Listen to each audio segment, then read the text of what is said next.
దేవుని పరిశుద్ధ నామమును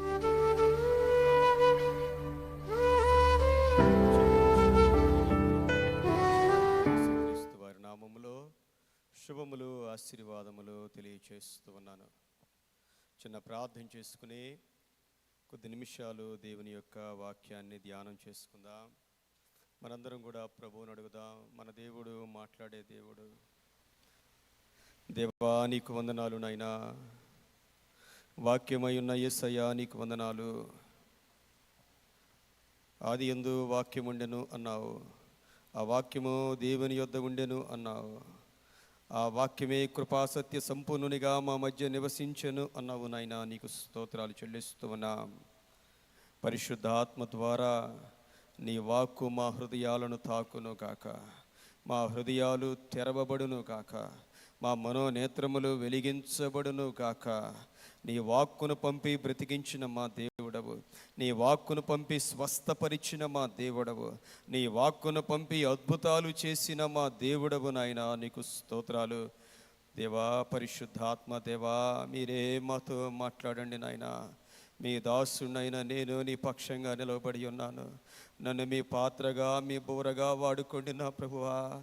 ఎంతో ప్రేమతో, ఆశతో, ఆసక్తితో నీ దీవెనల కొరకు, నీ ఆశీర్వాదం కొరకు నీ పాదాల యొద్ద కనిపెట్టుచున్న మమ్మల్ని అందరినీ నాయనా దీవించే వాక్యము, ఆశీర్వదించే వాక్యము, బలపరిచే వాక్యము, స్వస్థపరిచే నీ వాక్యాన్ని మా యొక్క జీవితాలకు నాయనా మీరు అందించమని ప్రార్థన చేస్తూ ఉన్నాను నా ప్రభువా. నీకు వందనాలు. నా పాపములన్నీ మీరు క్షమించండి. చేరి ఉన్న ప్రతి ఒక్కరి పాపములు మీరు క్షమించండి. ఎవరి పాపములు నీ మహిమకు అడ్డుగా ఉండకుండా సహాయము చేయమని ప్రార్థన చేస్తూ ఉన్నాను. కేవలము యేసయ్య నామము మాత్రమే మహిమపరచబడడానికి మమ్మల్ని అందరినీ మీరు వాడుకోమని ప్రార్థిస్తూ ఉన్నాం ప్రభువా. సమస్త చీకటి శక్తులు లయమైపోవాలి నాయనా. మా జీవితాలు వెలిగించబడినట్లు మీరు మాతో మాట్లాడమని సమస్త మహిమ, ఘనత, ప్రభావములు మీకే ఆరోపిస్తూ, ఎవరు నా ప్రభువా అనాలోచితముగా ఉండకుండా, అటు ఇటు తిరగకుండా, నీ ఆత్మను దేవా ఆటంకపరిచే, ఆర్పివేసే కార్యములన్నీ మీరు లయపరచమని యేసు క్రీస్తు వారి పరిశుద్ధ నామములో వేడుకొని ప్రార్థిస్తూ ఉన్నాను తండ్రి. ఆమేన్, ఆమేన్, ఆమేన్. ప్రియమైన దేవుని బిడ్డలారా, మీ అందరికి కూడా ప్రభువు అయిన యేసు క్రీస్తు వారి నామములో ప్రత్యేకమైన శుభములు, ఆశీర్వాదాలు తెలియచేస్తూ, చివరి దినాల్లో ఉన్న మనం, దేవుడు మనకు అతి సమీపంగా ఉన్న దినాల్లో ఉన్నాం. యెహోవా తమకు దొరుకు కాలమందు ఆయన్ని వెతకాలి. ఆ కాలం దాటిపోతే మనం ఎంత వెతికినా కూడా దేవుడు మళ్ళా మనకు దొరకడాయన. కాబట్టి ప్రభువు మనకు అతి సమీపంగా ఉన్నాడు అని, మన ప్రార్థనలు, మన భక్తిని అంగీకరిస్తూ ఉన్నాడని మనము దేవుని సన్నిధిలో చాలా జాగ్రత్తగా ఉండవలసిన వారమై ఉన్నాం. ఈరోజు మనం చదివిన కీర్తనల్లో 75వ కీర్తన మొదటి వచనాన్ని మనం చదివినప్పుడు, ఆసాపు గారు వ్రాసిన కీర్తన ఇది. మొదటి వచనములు అంటూ ఉన్నమాట, దేవా మేము నీకు కృతజ్ఞతాస్తుతులు చెల్లించుచున్నాము. దేని కొరకు కృతజ్ఞతాస్తుతులు చెల్లిస్తూ ఉన్నాడు అంటే ఆసాపు గారు, ఆ తర్వాత మాట, నీవు సమీపముగానున్నావని కృతజ్ఞతాస్తుతులు చెల్లించుచున్నాము. దేవుడు ఎక్కడో ఉంటే మనము ఎలా పడితే అలా ఉండొచ్చు. దేవాతి దేవుడు మనకు దూరంగా ఉంటే, మనల్ని చూడకపోతే మనం ఇష్టం వచ్చినట్లు మనం ఉండొచ్చు ప్రియమైన దేవుని బిడ్డలారా. కానీ ఆయన సమీపముగా ఉన్నాడు గనుక, ఆయన మనల్ని చూస్తూ ఉన్నాడు గనుక, ఆయన మనతో ఉండడానికి ఇష్టపడుతూ ఉన్నాడు గనుక మనము చాలా జాగ్రత్తగా ఉండాలి అని మనము జ్ఞాపకం చేసుకోవాలి. దేవుని మందిరములోనికి వచ్చిన ప్రతిసారి కూడా మనం ఏం చేసినా మన దేవుడు చూస్తూ ఉన్నాడు. మనం మాట్లాడే మాటలు, మన ఆలోచనలు, మన తలంపులు, మన క్రియలు అన్నీ కూడా ప్రియమైన దేవుని బిడ్డలారా దేవుడు గమనిస్తూ ఉన్నాడు అనే సంగతిని మనము జ్ఞాపకము చేసుకోవలసిన వారమై ఉన్నాం. ఇక్కడ వ్రాయబడిన మాట, నీవు సమీపముగానున్నావని, మన దేవుడు మనకు అతి సమీపంగా ఉన్నాడని మనము ఆయనకు కృతజ్ఞతాస్తుతులు చెల్లించాలి ప్రియమైన దేవుని బిడ్డలారా. దేవుడు సమీపంగా ఉన్నాడు కాబట్టి మనము ఎలా ఉండాలో ఇక్కడ 4వ వచనంలో వ్రాయబడింది చూడండి. 4వ వచనంలో, అహంకారులై ఉండకూడని అహంకారులకు నేను ఆజ్ఞ ఇచ్చుచున్నాను. కొమ్ము ఎత్తకుడి, ఎత్తుగా కొమ్ము ఎత్తకుడి, పొగరు పట్టిన మాటలాడకుడి అని భక్తిహీనులకు నేను ఆజ్ఞ ఇచ్చుచున్నాను. దేవుడు సమీపంగా ఉన్నాడు కాబట్టి అహంకారాన్ని, గర్వాన్ని మన దరిదాపుల్లోనికి కూడా రానికూడదు. ప్రియమైన దేవుని బిడ్డలారా, మానవ జీవితం మనకి ఏదైనా కొంచెం ఉంటే మనకు తెలియకుండా మనమే ఉప్పొంగిపోతూ ఉంటాం. ఏదైనా కొంచెం అందం ఉండొచ్చు, లేకపోతే ఆస్తులు ఉండొచ్చు, చదువు ఉండొచ్చు, ఏది ఉన్నా మనకు తెలియకుండా మనలోనికి గర్వము వచ్చే అవకాశం ఉంటుంది. ఏమీ లేనప్పుడు ఎవరైనా దీనంగానే ఉంటారు. కానీ దేవుడు మనల్ని నమ్మి ఆశీర్వదించినప్పుడు మనలోనికి అసలు గర్వాన్ని రానియకూడదు, అహంకారంగా ఉండవద్దు. ఎందుకంటే దేవుడు సమీపముగా ఉన్నాడు. మన దేవుడు మనకు అతి సమీపంగా ఉన్నాడు కాబట్టి మనము దీనముగా ఉండాలి. మన దేవుడు ఎవరిని హెచ్చిద్దామా అని ఎదురు చూస్తూ ఉన్నాడు. 6వ వచనం చూస్తే, తూర్పు నుండి అయినను పడమట నుండి అయినను అరణ్యము నుండి అయినను హెచ్చు కలుగదు. దేవుడే తీర్పు తీర్చువాడు. ఆయన ఒకరిని తగ్గించును, ఒకరిని హెచ్చించును. దేవునికి మహిమ కలుగును గాక. ఈ రోజున ప్రియమైన దేవుని బిడ్డారా, మనల్ని మనం తగ్గించుకోగలిగితే, ఎవరో కాదండి, మనల్ని మనం తగ్గించుకోగలిగితే, చాలాసార్లు వాళ్ళు ఇలాగ మాట్లాడారు, వీళ్ళు ఇలాగ మాట్లాడారని మనం అనుకుంటాం. కానీ దేవుని బిడ్డలముగా, దేవుని ఆత్మ కలిగిన వారముగా, రక్షణ పొందిన వారముగా మనల్ని మనము తగ్గించుకోగలిగితే దేవుడు మనలో నివసించడానికి ఇష్టపడే వ్యక్తిగా మనం చూస్తూ ఉన్నాం. ఈ రోజున దేవుని యొక్క వాక్యంలో ఒక రాజుగారి గురించి కొన్ని విషయాలు ధ్యానం చేయాలని ఆశపడుతూ ఉన్నాను. 34వ అధ్యాయము దినవృత్తాంతముల గ్రంథములు, రెండవ గ్రంథము దినవృత్తాంతముల గ్రంథము 34వ అధ్యాయము. ఒక్కసారి 27వ వచనాన్ని చదువుదాం. నీ మనస్సు మెత్తనిదై ఈ స్థలము మీదను దాని కాపురస్తుల మీదను దేవుడు పలికిన మాటలను నీవు వినినప్పుడు నా సన్నిధిని నిన్ను నీవు తగ్గించుకొని నీ వస్త్రములు చింపుకొని నా సన్నిధిని కన్నీరు విడిచితివి గనుక నీ మనవిని నేను ఆలకించితిని. దేవుడు యోషియా రాజు యొక్క ప్రార్థనను విన్నాడంటండి. అన్నిటికన్నా గొప్ప ఆశీర్వాదం ఏంటంటే దేవుడు మన ప్రార్థన వినడం అనేది గొప్ప ఆశీర్వాదం. ఏ రోజైనా మనం ఆలోచన చేసామా? అసలు మనం ప్రార్థన చేస్తున్నామా? మన ప్రార్థన దేవుడు వింటూ ఉన్నాడా? మన దేవుడు మన ప్రార్థన వినాలి అంటే మనం ఎలా ఉండాలి? ప్రార్థించే వ్యక్తులు ఎలా ఉండాలి? ప్రార్థన చేయాలి. ప్రార్థించే వ్యక్తులు కొన్ని లక్షణాలు కలిగి ఉండాలి. ప్రియమైన దేవుని బిడ్డలారా, మన ప్రార్థన కనుక దేవుడు వింటే మనం బహుధన్యులం. మనం ధైర్యంగా చెప్పగలగాలి, నా దేవుడు నా ప్రార్థన వింటాడు, నా దేవుడు నా ప్రార్థన వినేలాగా నా జీవితం మారింది అని మనము ఒక సాక్ష్య జీవితాన్ని కలిగి ఉండాలి. ప్రియమైన దేవుని బిడ్డలారా, భక్తి జీవితం అంటే అది. మన ప్రార్థన దేవుని సన్నిధికి వెళ్ళగలిగితే మనం భక్తి పరులం కింద లెక్క. అది కాకుండా మిగిలినవన్నీ కూడా సెకండరీ. మిగిలినవన్నీ మనం ఎన్ని చేసినా, నేను వాక్యం చెప్పొచ్చు, అది గొప్ప కాదు. పాటలు పాడొచ్చు, గొప్ప కాదు. మిగిలిన కార్యక్రమాలు చేయొచ్చు, గొప్ప కాదు.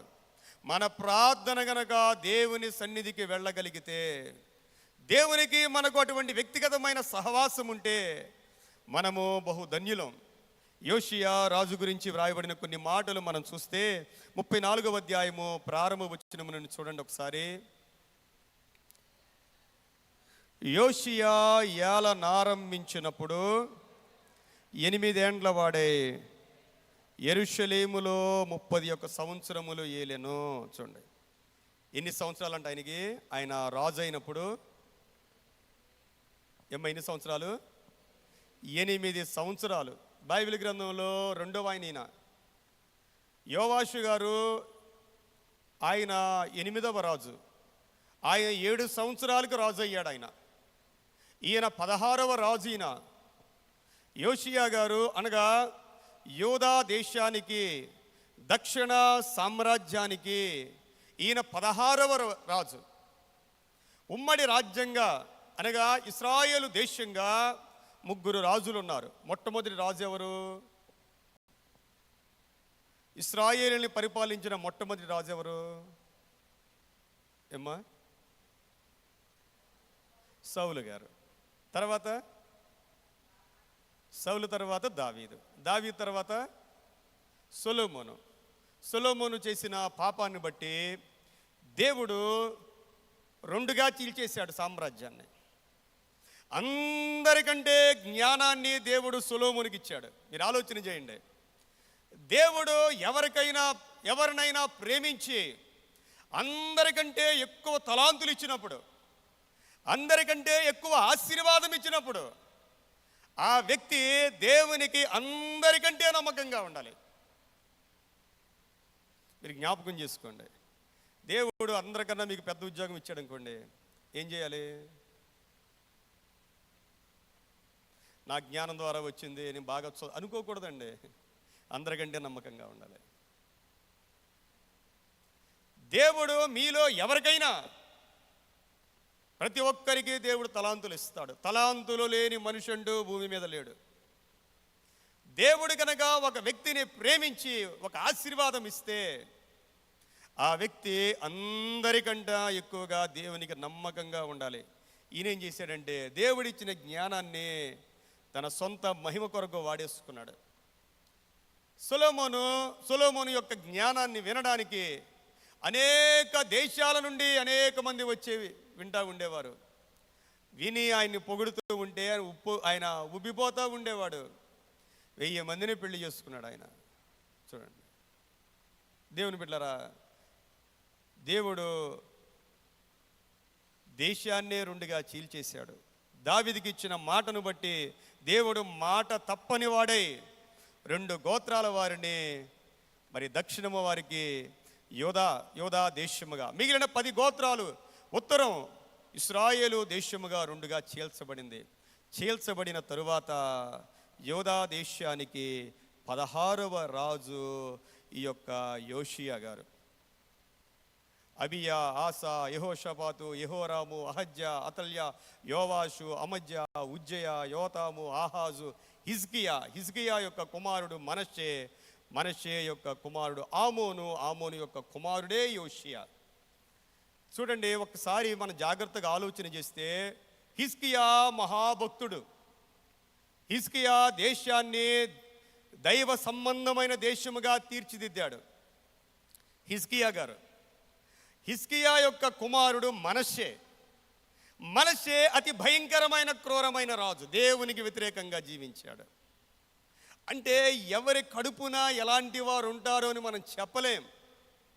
మహాభక్తుల యొక్క కడుపులో భక్తిహీనులైన రాజులు పుట్టిన సందర్భాలు ఎన్నో ఉన్నాయి.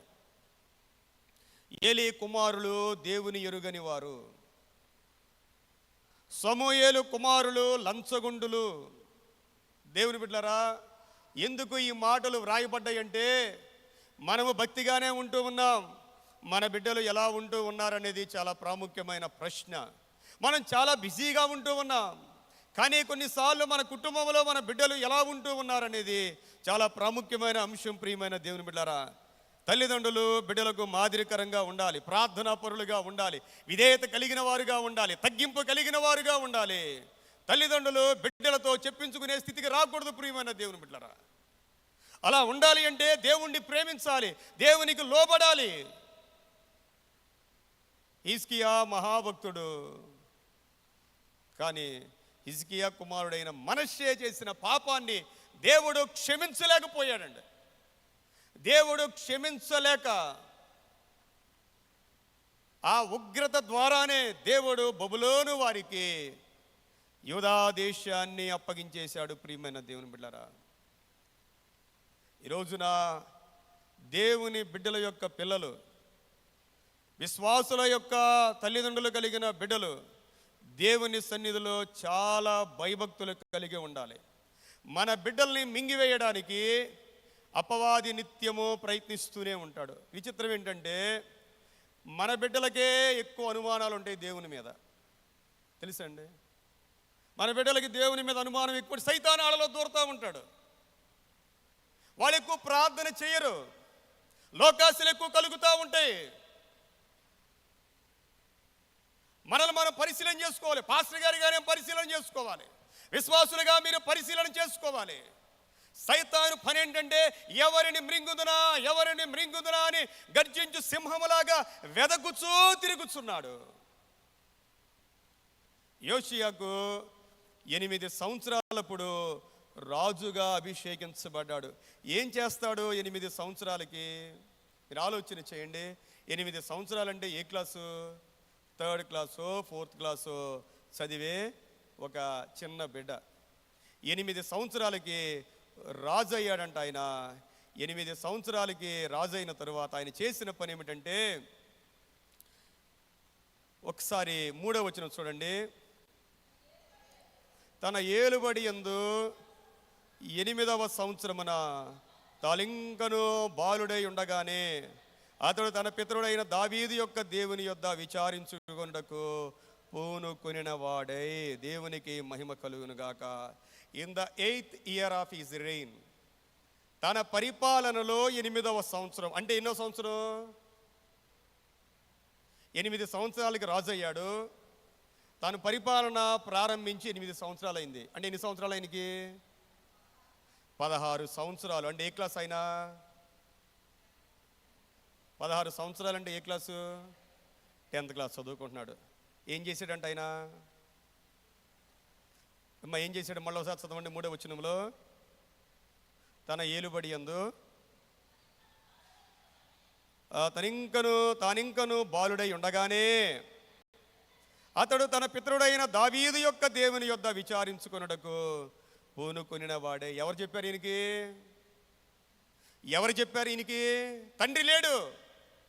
8వ సంవత్సరంలోనే తండ్రి చనిపోయాడు.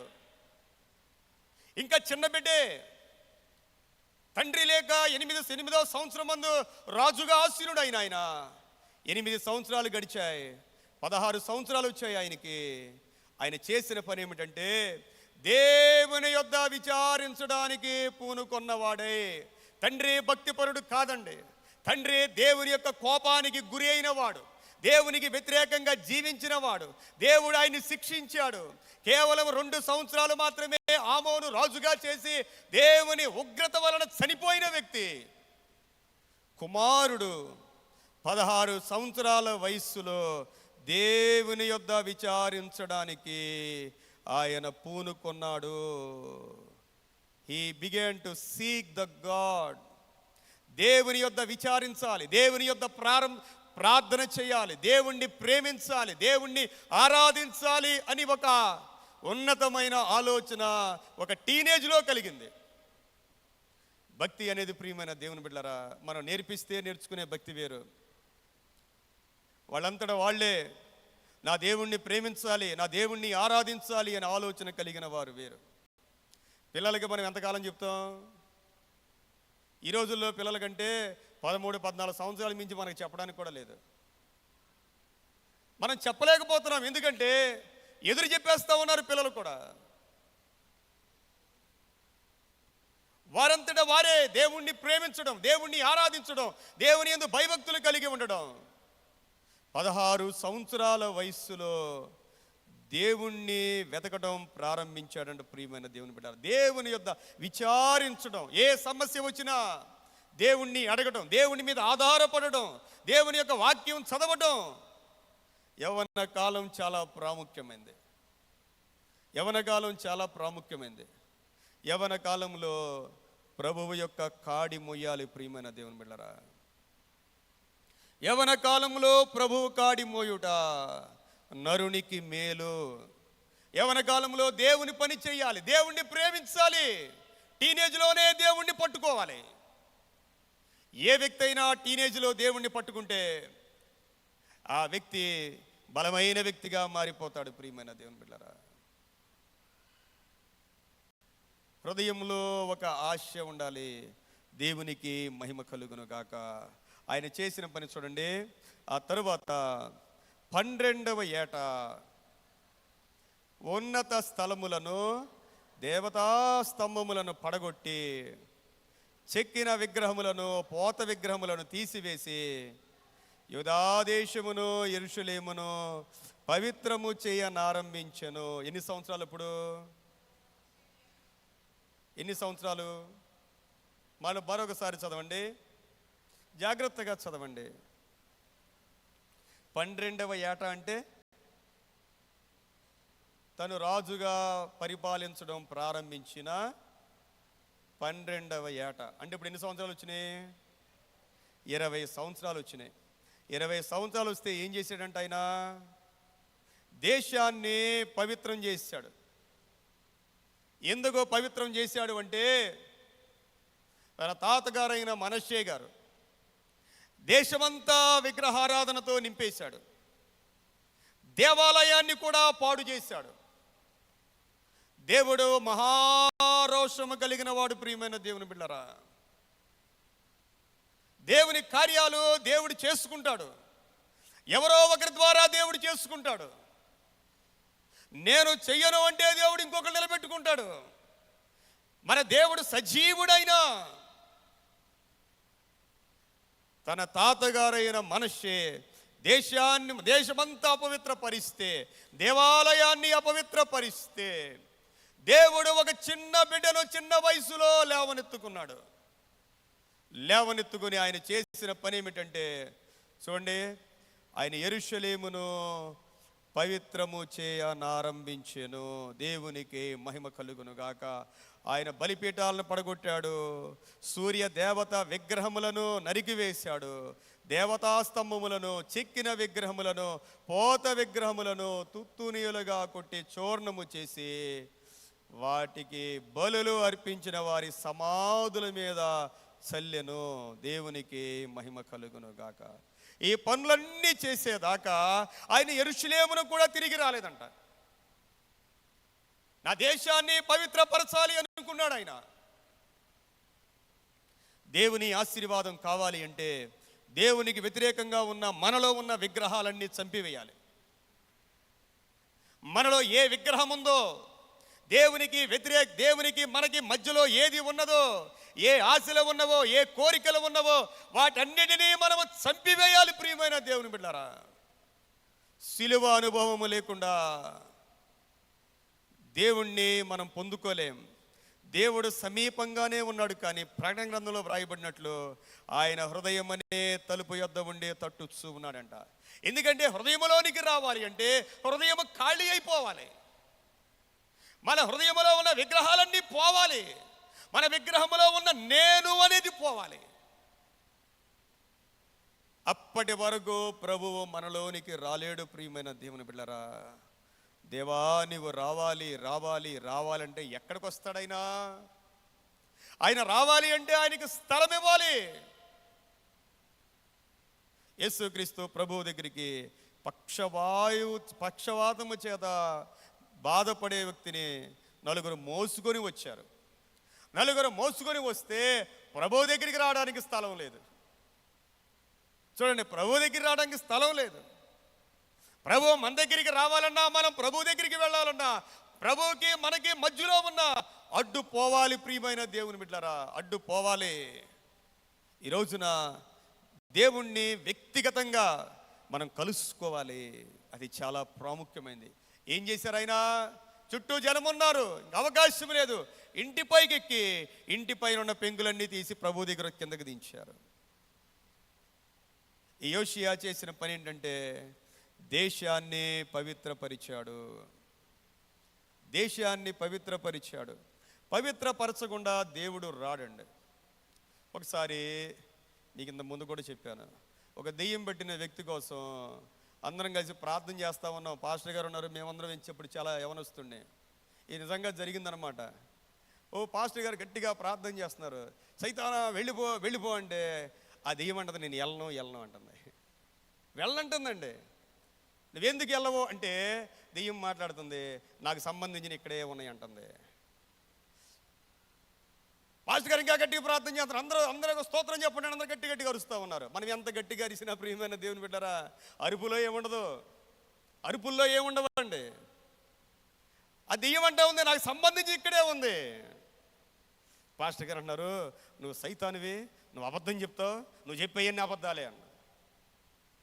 ఆ దెయ్యం అంటుంది, నేను అబద్ధం చెప్పట్లేదు అంటుంది. అబద్ధం చెప్పట్లా, ఎంతసేపు ప్రార్థన చేసినా వెళ్ళట్లేదండి. తీరా చూస్తే ఆ దిండి కింద చూస్తే ఆ దిండి కింద ఫోటో ఉంది. ఆ దెయ్యం చెప్తుంది, నాకు సంబంధించిన ఎక్కడే ఉన్నాయి. ఏముంది? ఆ దిండి కింద ఫోటో ఉంది. ఎవరి ఫోటో? అన్య దేవతల ఫోటో దిండి కిందే ఉంది. నేను ఎల్లను అంటుంది. చాలాసార్లు దెయ్యాలన్నా నిజం చెప్తాయి, కానీ ఎవరు నిజం చెప్పరు? మనం నిజం చెప్పడం కొన్నిసార్లు కష్టం ప్రియమైన దేవుని బిడ్డరా. నేను మాట చెప్తున్నాను, అపవాదికి సంబంధించింది ఏది మన దగ్గర ఉన్నా దేవుడు మన దగ్గరికి రాడండి. ఆయన శాపగ్రస్తమైంది ఏది మన దగ్గర ఉన్నా, ఏ పాపం మన దగ్గర ఉన్నా, ఆ పాపము తీసి మనం బయట పడేసే వరకు, వాటిని ఒప్పుకొని విడిచి పెట్టే వరకు కూడా దేవుడు మన దగ్గరికి రాడు. మనం అనుకుంటాం మన దేవుడు మనల్ని క్షమించేస్తాడులే, ఏం చేసినా క్షమించేస్తాడులే, నేను ఒప్పుకున్నాను కాబట్టి దేవుడు క్షమించేస్తాడులే. ఇలాంటివి బైబిల్లో ఎక్కడా లేవు ప్రియమైన దేవుని బిడ్డరా. అతిక్రమములు దాచిపెట్టువాడు, తర్వాత వాటిని చెప్పండి, వాటిని ఒప్పుకొని విడిచిపెట్టువాడు, వాటిని ఒప్పుకొని విడిచిపెట్టువాడు కనికరము పొందును. ఎంత గొప్ప మాట అండి. ఒప్పుకునే వరకు చేస్తాం మనం, విడిచిపెట్టడం కష్టం. విడిచిపెట్టడమే కష్టం. అపవాది అంటాడు ఒప్పుకో అంటాడు, నువ్వు ప్రార్థన చెయ్యి అంటాడు, కానీ విడిచిపెట్టద్దు అంటాడు. అది చిన్నదైనా పెద్దదైనా. మీకు చాలాసార్లు చెప్పాను, మా అమ్మగారు ఎగ్జాంపులే. మా నాన్నగారికి ట్రాన్స్ఫర్ అయిందండి, పోస్ట్ మాస్టర్గా చేసినప్పుడు ట్రాన్స్ఫర్ అయింది. అప్పుడు ఏం చేశారంటే, ఆ ఇంటి నుంచి వచ్చేటప్పుడు వస్తా ఒక చిన్న టేబుల్ తెచ్చుకుందాం అమ్మ. అంటే చాలా కాలం ఆ ఇంట్లో ఉన్నారు కాబట్టి అది ఆ ఇంటి వాళ్ళదే, తెచ్చేసుకొని ప్రార్థన మా అమ్మగారికి బాగుండట్లా. నేనేంటంటే అప్పుడు విజయవాడ వెళ్ళి మా ఇంట్లో ప్రార్థన పెట్టాను, ఎప్పటికీ తగ్గట్లేదని. ప్రార్థన చేస్తుంటే ఆ ప్రార్థనలో ప్రభు మాట్లాడుతూ ఉన్నాడు, ఏదో ఉంది దేవా నువ్వే చూపించు ప్రభు అంటే మా అమ్మకి ఆ టేబుల్ కనపడుతుంది. చిన్న టేబుల్ అండి, ఆ టేబులే కదా అనుకోవచ్చు. అప్పుడు అర్థమైపోయింది, తీసుకెళ్ళి ఇచ్చేసిందండి. ఇచ్చిన తర్వాత ఆరోగ్యం వచ్చింది. మనల్ని మనం పరిశుభ్రపరుచుకోవాలి ప్రియమైన దేవుని బిడ్డలారా. మనకి ఆ దేవుడు కావాలి, మనుషులు కాదు. ఆ దేవుడు కావాలి అంటే 20 సంవత్సరాల వయసులో ఈయన చేసిన పని ఏమిటంటే దేశాన్ని పవిత్రపరిచాడు. దేవుడు యాకోబుతో మాట్లాడాడు. యాకోబు పద్మనాభు నుంచి వెళ్ళేటప్పుడు ఒంటరిగా ఉన్నప్పుడు దేవుడు యాకోబుతో దర్శనమిచ్చి మాట్లాడాడు. నేను నీకు తోడుగా ఉంటాను, మళ్ళా క్షేమంగా తీసుకుని వస్తాను అంటే యాకోబు అన్నాడు, నీవు నాకు తోడుగా ఉంటే, నువ్వు నన్ను దీవిస్తే, నువ్వు నాకు ఇచ్చిన సంపాదన అంతట్లో కూడా నీకు దశంభాగం ఇస్తానన్నాడు. ఇదిగో ఎక్కడైతే నేను పడుకున్నానో ఇదే స్థలంలో నీకు ఒక మందిరాన్ని కడతాను అన్నాడు. యాకోబు గారు తిరిగి వచ్చారు. 20 సంవత్సరాలు దాటిపోయింది. దేవుడు మాట్లాడాడు, ఏ స్థలములో నీవు నాకు మందిరం కడతానన్నావు అక్కడికి వెళ్ళమన్నాడు. అదే బేతేల్. యాకోబు తన భార్యలతో చెప్తా ఉంటాడు, పిల్లలతో చెప్తా ఉంటాడు, లేవండి మనం లేచి బేతేలుకు వెళుదాము, మనల్ని మనం పరిశుభ్రపరుచుకొని మన విగ్రహాలన్నీ తొలగించుకొని దేవుని మందిరానికి వెళ్ళుదము. దేవునికి మహిమ కలుగును గాక. దేవుని మందిరానికి రావాలి అంటే, దేవుని సన్నిధికి రావాలి అంటే మన హృదయాన్ని పరిశుభ్రపరుచుకొని రావాలి.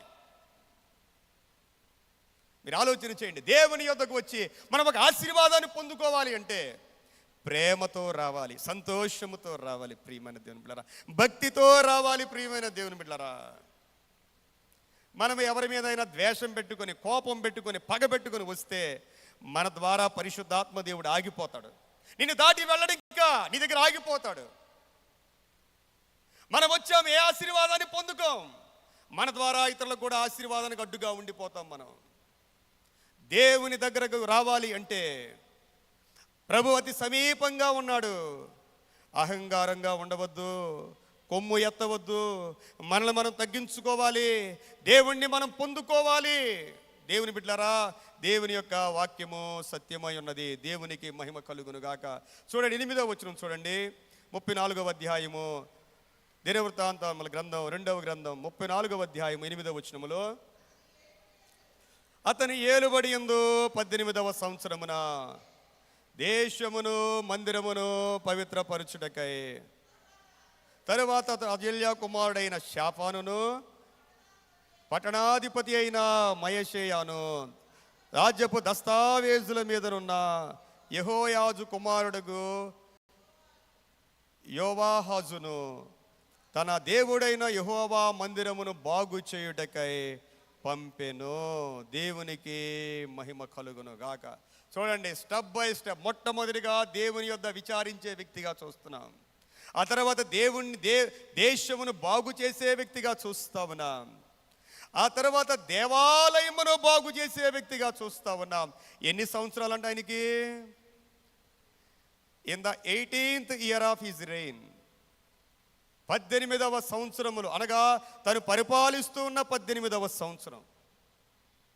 18 + 8 26 సంవత్సరాలు వచ్చాయి. 26 సంవత్సరాలు వచ్చేసరికి దేవుని మందిరమును బాగు చేయడానికి కొంతమందిని పంపించాడండి ఆయన. శాస్త్రి అయిన షాఫానును, మయషేయాను, యోవాహాజును పంపించాడంట. ఆయనతో పాటు హిల్కియా, ప్రధాన యాజకుడైన హిల్కియా కూడా వచ్చాడు. దేవుని మందిరాన్ని బాగు చేయాలి, దేవుని మందిరాన్ని బాగు చేయాలి. దేవుని మందిరం పాడైపోయింది, దేవుని మందిరం విగ్రహారాధనతో నిండిపోయింది, దేవుని మందిరంలో ప్రార్థనలు జరగటం లేదు, దేవుని మందిరాన్ని మూసివేశారు. ఆ దేవుని మందిరాన్ని బాగు చేయాలి, దేవుని మందిరాన్ని ప్రేమించాలి. ప్రియమైన దేవుని బిడ్డలారా, మీరు జ్ఞాపకం చేసుకోండి, దేవుని మందిరాన్ని ప్రేమించాలి, దేవుని మందిరాన్ని మనం సన్మానించాలంట. దేవుడి నివాసం ఉండే స్థలము, దేవుని కొరకు ప్రత్యేకింపబడిన స్థలం. దేవుని మందిరంలో మనం మాట్లాడే ప్రతి మాట జాగ్రత్తగా చూసుకోవాలి, అనాలోచితంగా ఉండకూడదు. ప్రియమైన దేవుని బిడ్డ, దేవుని మందిరానికి వెళ్ళినప్పుడు మన ప్రవర్తన చాలా జాగ్రత్తగా ఉండాలంట. ఎందుకంటే ప్రభు సమీపంగా ఉన్నాడు, నీ పక్కనే కూర్చున్నాడు ఆయన, నీ మాటలు వింటూ ఉన్నాడు ఆయన.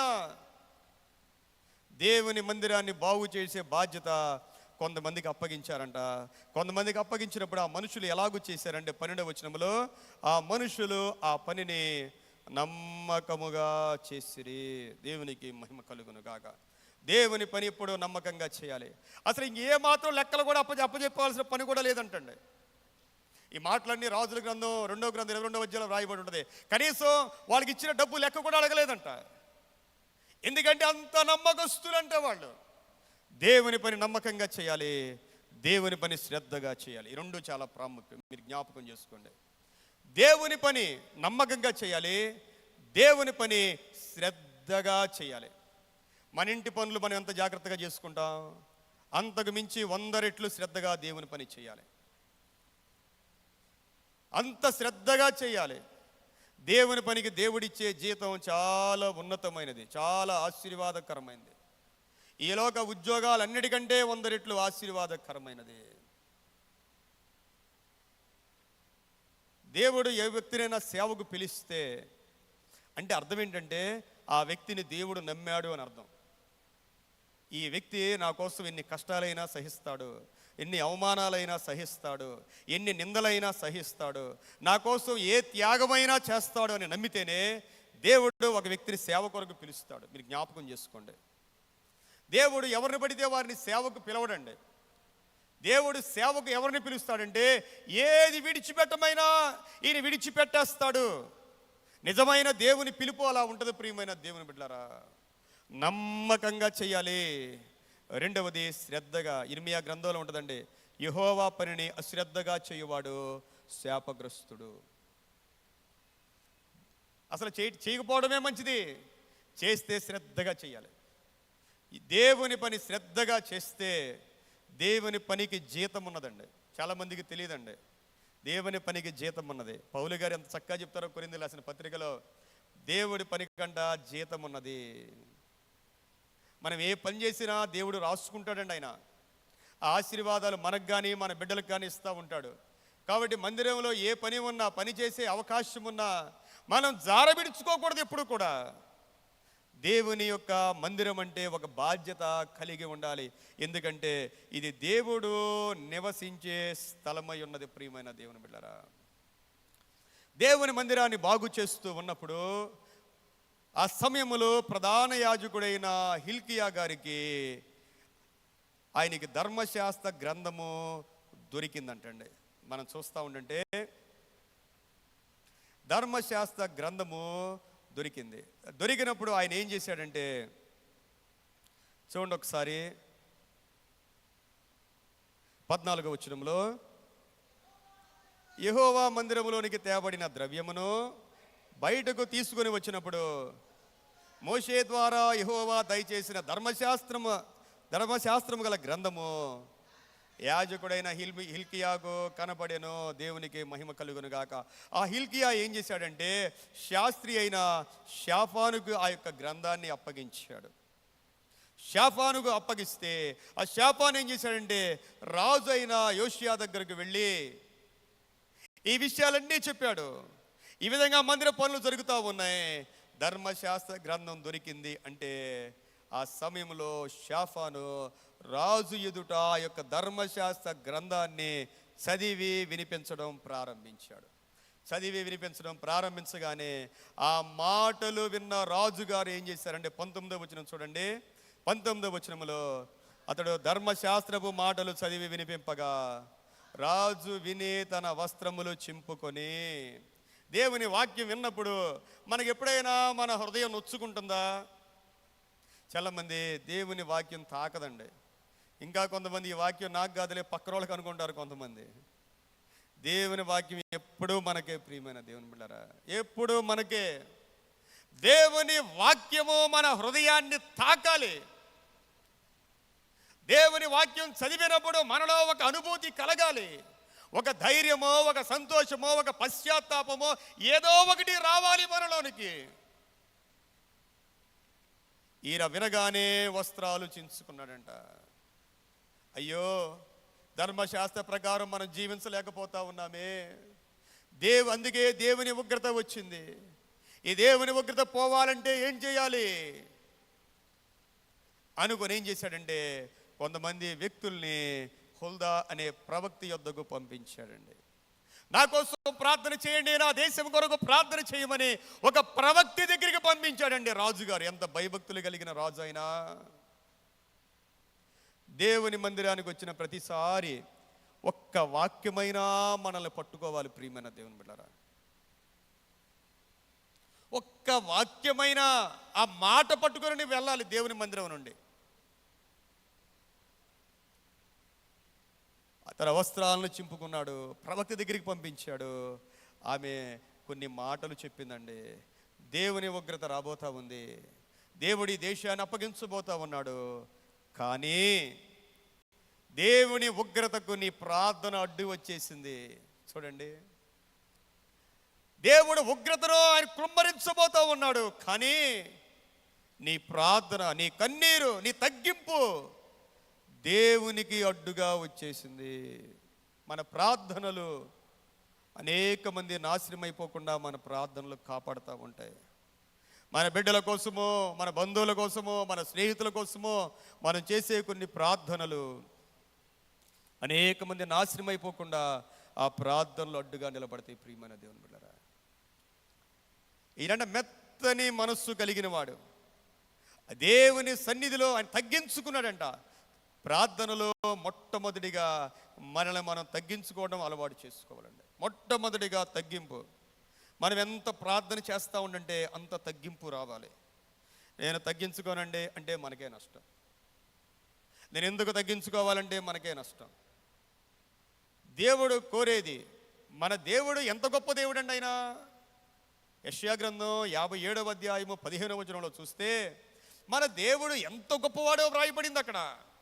యెషయా గ్రంథంలో 57వ అధ్యాయము 15వ వచనంలో మహాగణుడును, చూడండి ఒకసారి, మహోన్నతుడును పరిశుద్ధుడును నిత్య నివాసీనునైన వాడు ఇలాగు సెలవిచ్చుచున్నాడు, నేను మహోన్నతమైన పరిశుద్ధ స్థలములలో నివసించువాడను. అయినను, చూడండి జాగ్రత్తగా, అయినను వినయము గలవారి యొద్దను, దీన మనస్సు గలవారి యొద్దను, వినయము గలవారి ప్రాణమును ఉజ్జీవింపచేయుటకును, నలిగిన వారి ప్రాణమును ఉజ్జీవింపచేయుటకును, వినయము గలవారి యొద్దను, దీన మనస్సు గలవారి యొద్దను నేను నివసించుచున్నాను. ఆయన మహాగుణుడు, మహోన్నతుడు, పరిశుద్ధుడు, ఎవరికి అందనంత ఎత్తులో ఉన్న దేవుడు ఆయన. మహాకాశములు పట్టజాలని దేవుడు ఆయన. అయినా ఆయన ఎవరి దగ్గర ఉంటాడంట? ఆయన వినయము గలవారి యొద్ద, దీన మనస్సు గలవారి యొద్ద. దేవుని బిడ్డలారా, గొప్ప ఆశీర్వాదం అండి ఆ హృదయం కలిగి ఉండడం, విరిగి నలిగిపోయి ఉండడం గొప్ప ఆశీర్వాదం. ప్రియమైన దేవుని బిడ్డలారా, ఈరోజు మనం చదివిన లూకా సువార్త 11వ అధ్యాయంలో, లూకా సువార్త 11వ అధ్యాయము 14వ అధ్యాయము 11వ వచనాన్ని చదువుదాం. తన్ను తాను హెచ్చించుకొను ప్రతివాడును తగ్గింపబడును. 14:11 ఏమా? లూకా సువార్త 14. తన్ను తాను హెచ్చించుకొను ప్రతివాడు, తన్ను తాను హెచ్చించుకొను ప్రతివాడు తగ్గింపబడును, తన్ను తాను తగ్గించుకునేవాడు హెచ్చింపబడునని చెప్పాను. దేవుడు హెచ్చించాలి అంటే చిన్న సూత్రం, చాలా కష్టమైంది. ఇది చాలా కష్టమైంది. మీరు ఎవరినైనా జాగ్రత్తగా దగ్గరుండి పరిశీలించండి. దేవుడు కొంతమందిని బాగా దీవిస్తాడు. మన మధ్యలో కూడా ఉన్నారు. వారిని దేవుడు ఎంత దీవించినా వారు బాగా తగ్గింపులో ఉంటారు. వాళ్ళని చూస్తే ఆశ్చర్యం కలుగుతుంది. ఏంటి ఇంత దేవుడు వీళ్ళని దీవించినా ఇంత తగ్గించుకొని ఉన్నారేంటి అనిపిస్తుంది. తనను తాను తగ్గించుకొనివాడు హెచ్చింపబడిన, తను తాను హెచ్చించుకొనివాడు. మనల్ని మనం ఎప్పుడూ హెచ్చించుకోకూడదండి. దేవుడు దీవించాడు, దేవుని కృప. యేసుక్రీస్తు ప్రభువు విశ్రాంతి దినమున ఒక పరిసయ్యుల అధికారి పిలిచాడండి. అయ్యా, మా ఇంటికి వచ్చి భోజనం చెయ్యి అన్నాడు. యేసు ప్రభు వెళ్ళాడు. పరిసయ్యుల అధికారి అంటే అక్కడ శాస్త్రులు, పరిసయ్యులు, గొప్ప వాళ్ళందరూ కూడా ఉన్నారు. ఉండేసరికి ప్రభు తిన్నగా ఒక రోగముతో ఉన్న ఒక వ్యక్తి కూర్చుని ఉన్నాడంటండి. ఎవరు అంటే 14వ వచనములో, అప్పుడు జలోదర రోగము గల ఒకడు ఆయన ఎదుట ఉండెను. జలోదర రోగము అంటే, ఉదరము అంటే కడుపు. ఆ కడుపు నిండా కూడా నీళ్లు పట్టేశాయి. చాలా భయంకరమైన రోగంతో చావు బ్రతుకుల మధ్యలో ఒక ఆయన ఉన్నాడు. యేసుక్రీస్తు ప్రభువేమో ఆయన భోజనానికి పిలువబడ్డారు. యేసు ప్రభు ఎదుటేమో ఒక రోగముతో ఉన్న ఆయన చావు బ్రతుకుల మధ్యలో ఉన్నాడు. అది విశ్రాంతి దినం. ఆచారాలు, సిద్ధాంతాలు, పద్ధతులు, కట్టుబాట్లు ఈ యొక్క యూదులకి చాలా ఎక్కువ, పరిసయ్యులకి, శాస్త్రులకి మరీ ఎక్కువ. దేవుని కంటే, దేవుని వాక్యము కంటే వీళ్ళు ఆచారాలకి ప్రాముఖ్యతనిస్తారు. ఆచారాలు మనుషుల్ని కఠినత్వం చేసేస్తూ ఉంటాయండి. మీరు జ్ఞాపకం చేసుకోండి, ఆచారాలు, సిద్ధాంతాలు మానవ హృదయాన్ని కఠినపరుస్తూ ఉంటాయి. పొరపాటున ఇది కాక అది చేస్తే ఏదో అయిపోయి భూకంపం వచ్చేసినట్టే. ప్రభు ఏం చేస్తారా అని చూస్తూ ఉంటే ప్రభు అడిగారు, విశ్రాంతి దినమున మేలు చేయటం, మేలు చేయొచ్చా చేయకూడదు, న్యాయమా కాదా అని అడిగారు. ప్రభు అన్నారు, మీలో ఎవరికైనా ఒక గాడిద ఉంటే, ఎద్దు కానీ ఉంటే గుంటలో పడిపోతే దాన్ని మీరు పైకి తీయరా? అంతకంటే విలువైన వాడు, శ్రేష్టమైన వాడు అనారోగ్యముతో సావు బతుకుల మధ్య కన్నీటితో ఉన్నాడు. ఈయన మేలు చేయకూడదా అంటే వాళ్ళందరూ అధికారులు సైలెంట్గానే ఉన్నారు. ప్రభు స్వస్థపరిచి పంపించారండి. ప్రభు స్వస్థపరిచి పంపించారు. వాళ్ళకి ఏంటంటే ఘనత, ఏదో ప్రశ్నిస్తే ఘనత అనుకుంటా ఉంటారు పరిసయ్యులు, శాస్త్రులు. ఎందుకు యేసు ప్రభుని ప్రశ్నించారు? యేసు ప్రభుని ఎందుకు ప్రశ్నించారంటే నేను గొప్ప అని నిరూపించుకోవడానికి. యేసయ్యను శోధించారంట. వాళ్ళందరూ అగ్రపీఠాల్లో మనుషుల ఎదుట గొప్పగా కనపడాలని ఆ విందులో కూర్చున్నారంట. ఆ విందులో కూర్చుంటే ప్రభు అన్న మాట, మీరు వెళ్ళి పైన కూర్చోవద్దండి. కొంతమంది పైన కూర్చుంటే మీరు పైన వెళ్ళి కూర్చోవద్దు. ఒకవేళ మీకంటే ఉన్నతమైన వ్యక్తి వచ్చి మిమ్మల్ని పిలిచిన వాడు కిందకి రమ్మంటే మీకు అవమానం అయిపోతూ ఉంటారు. తనను తాను తగ్గించుకునేవాడు మీరు కింద కూర్చోండి. మిమ్మల్ని పిలిచిన వాడు ఆయనే మిమ్మల్ని పైకి తీసుకుని వెళ్తాడు. దేవుని ఎదుట కూడా ప్రియమైన దేవుని బిడ్డలారా మనల్ని మనం తగ్గించుకోవాలి. మనల్ని మనం తగ్గించుకున్నప్పుడు మన దేవుడు మనల్ని హెచ్చించే దేవుడై ఉన్నాడు. దేవునికి మహిమ కలుగునుగాక. అసలు దేవుని బిడ్డలు ఎలా ఉండాలో ఎంత చక్కగా వ్రాయబడిందంటే ఫిలిప్పీలు రాసిన పత్రిక 2వ అధ్యాయములో చూడండి. ఫిలిప్పీలు రాసిన పత్రిక 2వ అధ్యాయము ఒక సంఘము, ఒక కుటుంబము, విశ్వాసులు ఎలా ఉండాలో ఇక్కడ వ్రాయబడింది. 2వ అధ్యాయము ప్రారంభ వచనము నుండి. కావున క్రీస్తునందు ఏ హెచ్చరిక అయినను, ప్రేమ వలన ఆదరణ అయినను, ఆత్మయందు ఏ సహవాసమైనను, చూడండి, ఏ దయారసమైనను వాత్సల్యమైనను ఉన్న ఎడలా, చూడండి, క్రీస్తులో ఏమున్నా హెచ్చరిక ఉండొచ్చు, ఆదరణ ఉండొచ్చు, సహవాసం ఉండొచ్చు, దయారసం ఉండొచ్చు, వాత్సల్యం ఉండొచ్చు. మీరందరూ ఎలా ఉండాలంటే ఏక మనస్సు కలుగునట్లుగా. ఏక మనసు ఎప్పుడు ఉంటుంది? నేను చెప్పిందే కరెక్ట్ అనుకుంటే ఎప్పుడు ఏక మనసు ఉండదండి. కొంతమంది నేను చెప్పిందే కరెక్ట్, నేను చెప్పిందే జరగాలి, నాకు బాగా తెలుసు. కుటుంబంలో ఉన్న ఐక్యత ఉండదండి.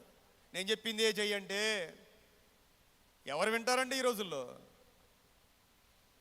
ఏక మనస్సు ఉండాలి. ఏక మనస్సు ఉండాలి అంటే తగ్గింపు ఉండాలి. ఏక మనస్సు లగునట్లుగా ఏక ప్రేమ కలిగి ఏకభావం గలవారుగా ఉండి ఒక్కదాని అందే మనస్సు ఉంచుచు నా సంతోషమును సంపూర్ణము చేయుడి. ఇది సాధ్యం చేసి చూపించాలి. తప్పులుంటాయి, పొరపాట్లుంటాయి, లోట్లుంటాయి, అయినా సరే మనం ముందుకెళ్ళిపోవాలి. మన ఇంట్లో ఉండవా? ఉంటాయి. ఏక మనస్సు ఉండాలి ప్రియమైన దేవుని బిడ్డలారా. అలా ఉండాలి అంటే 3వ వచనములో కక్ష చేత అయినను వృధాతిశయము చేతనైనను ఏమీ చేయక వినయమైన మనస్సు గలవారై ఒకరినొకడు తనకంటే యోగ్యుడని ఎంచుచు. చూడండి, ఒకరినొకడు తనకంటే యోగ్యుడని ఎంచుచు. పక్కనోళ్ళని ఎంచాలండి, పక్కనోళ్ళని ఎంచాలి. మనకంటే మన పక్కన వాళ్ళకి ప్రాముఖ్యతనివ్వాలి. ఆ స్థితికి గనక మనం వస్తే ఒక ఉన్నత స్థానానికి వెళ్ళిపోతామండి. ఆత్మీయంగా ఉన్నత స్థానానికి వెళ్ళిపోతాం.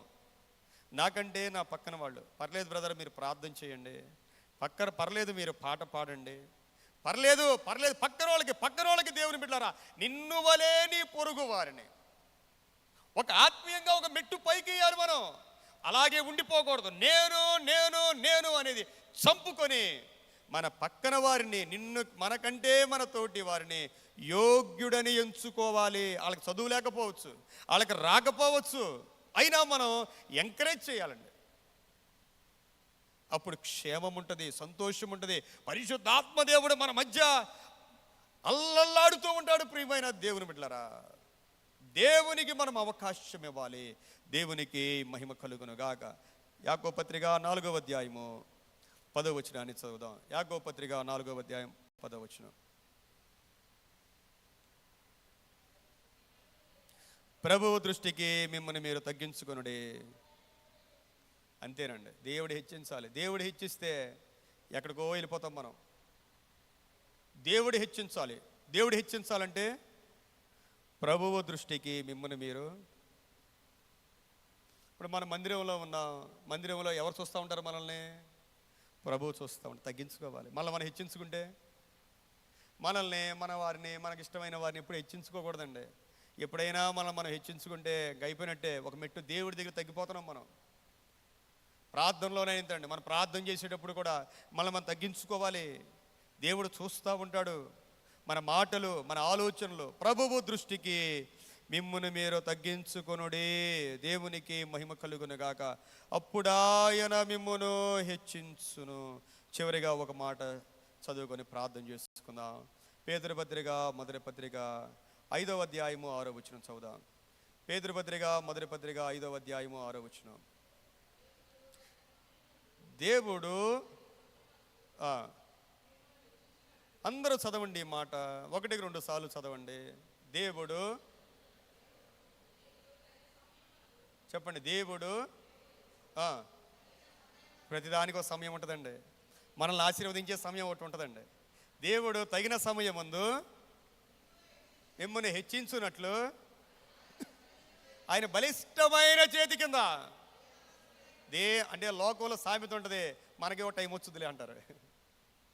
బైబిల్ ఏమని చెప్తుందంటే తగిన సమయం దేవుడు మిమ్మల్ని హెచ్చించున్నట్లు. దేవుడు తగిన సమయం. ఆ తగిన సమయం ఏంటో చెప్పమంటారా? ఆ తగిన సమయం ఏంటో చెప్పమంటారా? దేవుడు కోరే తగ్గింపు రావడమే తగిన సమయం.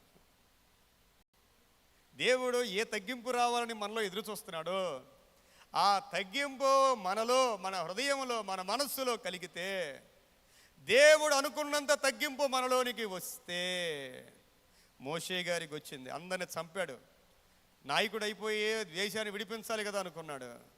తగ్గింపు వచ్చిందండి. దేవుడు మోషే జీవితంలో తగ్గింపు తీసుకురావడానికి దేవుడు ఆయన ఎన్నుకున్న మార్గం చాలా గొప్పదే. మిద్యాను దేశంకి వెళ్ళిపోయి